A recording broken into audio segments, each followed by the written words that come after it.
YouTube, it's Ange, otherwise known as Punky. You'll have to excuse the slight mess behind me. We're still figuring out some storage solutions for the new room. Anyways, and you'll have to excuse the messy makeup because, well, your makeup never looks as good at the end of the night as it does when you first put it on. Yeah, this isn't a video about that, even though I am a dirty stop out and just got in.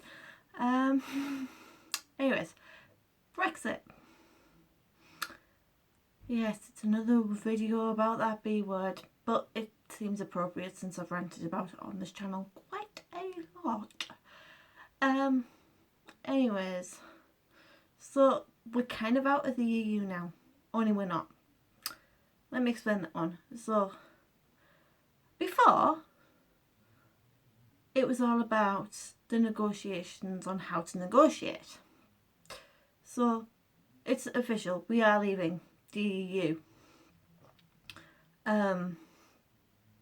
We haven't left officially yet, we're in that horrible sort of transition period, as it were, now, where we are leaving, and in certain regards we have left, but now the negotiations for how we are actually going to leave have now started, whether that be a deal by December like Boris Johnson thinks he can get, colour me slightly unconvinced, but good luck, or whether we leave with no deal in December.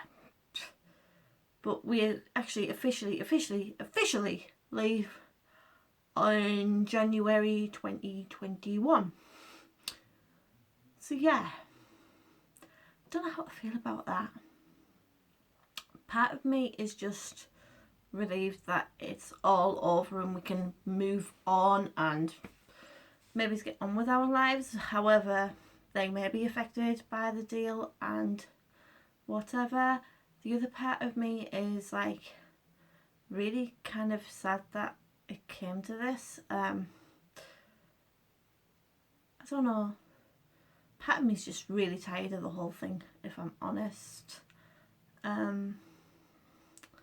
I mean, now the fight for a bloody good deal does begin, and I just wish we had some stronger opposition in place than what we do at the moment, especially with the Labour Party now going through another leadership campaign. I mean, how many has that been in the last couple of years?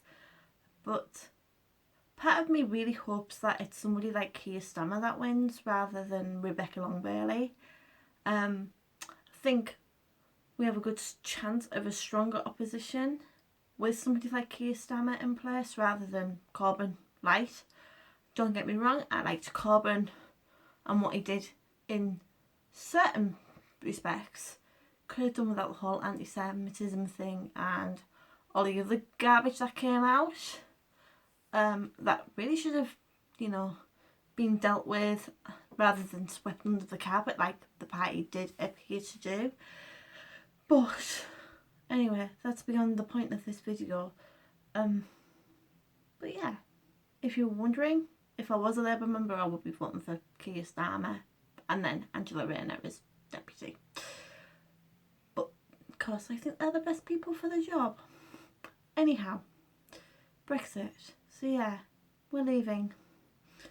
And now I'm going to have to sit and explain to people for the next year that we haven't actually left yet, despite what Boris has said and the fact that the word Brexit is apparently now banned from politics and stuff. Also, I was reading, whether that source is entirely accurate or not, I do not know. But yeah, Brexit, yeah.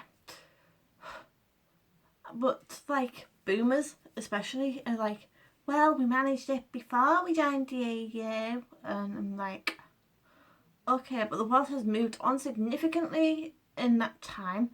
We have a bigger population to feed, farming practices and like imports and all of that have changed as a result of the EU. So whether we could actually manage it or not is an issue. We are definitely going to be relying on imports and exports because that's just how the global community works now.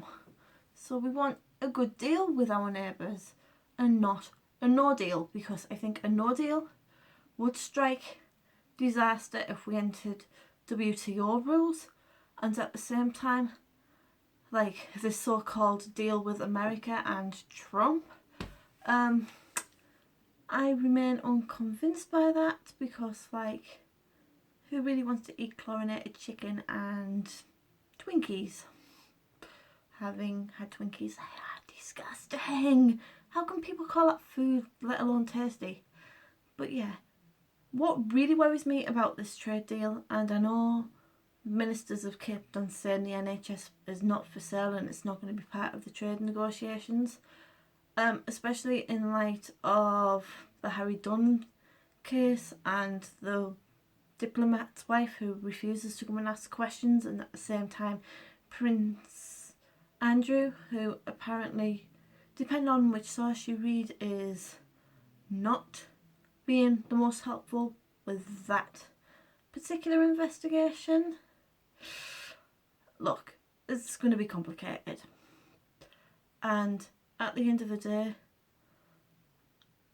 a trade deal with America is going to have some serious implications, whether it be good implications or bad implications. For one thing, okay, let me go into this very quickly.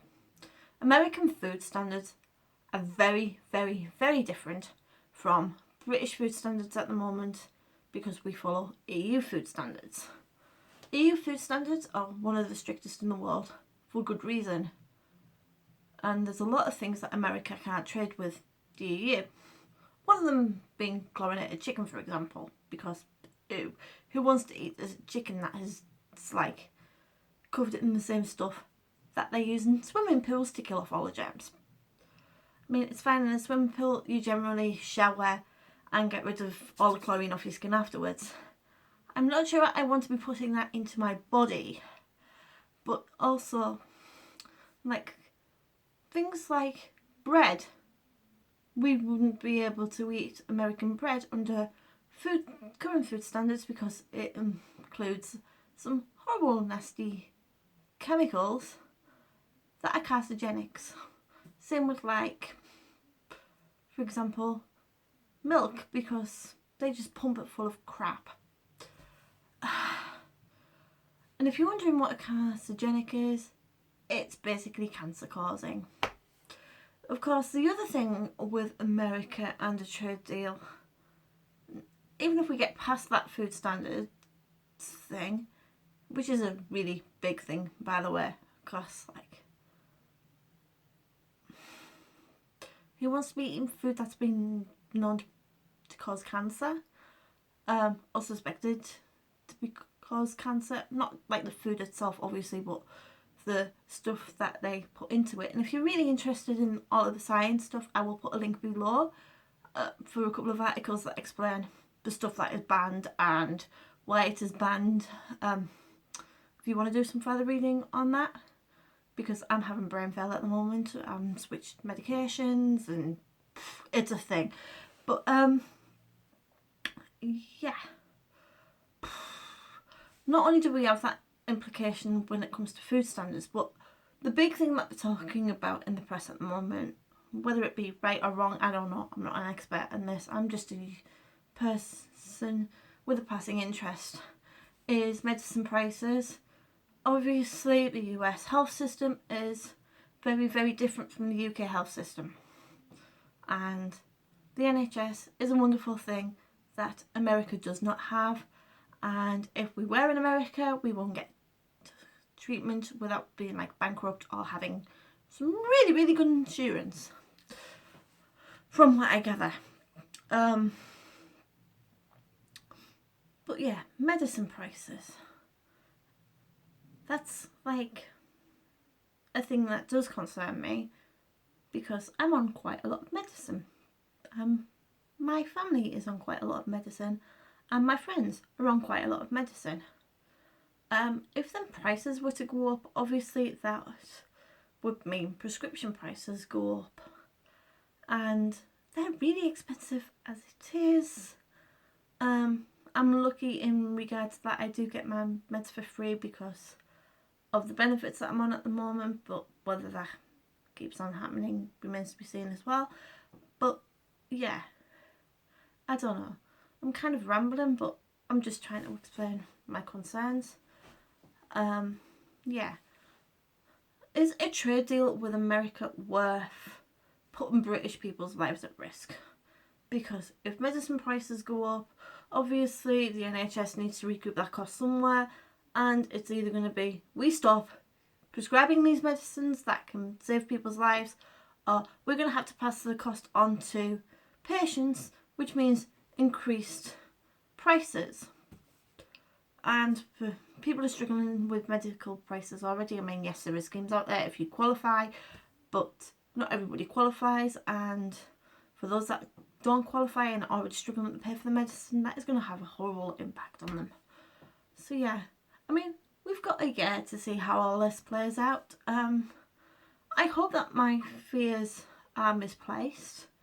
I always say that, but given that Boris has apparently already broken one of his pledges about customs checks, and we still have the whole Northern Ireland thing to be sorted out, and now apparently Europe is after Gibraltar back. That is going to put an interesting spin on trade negotiations, and hopefully we manage to get a deal out of this and don't leave with no deal and have to rely on America and its ilk.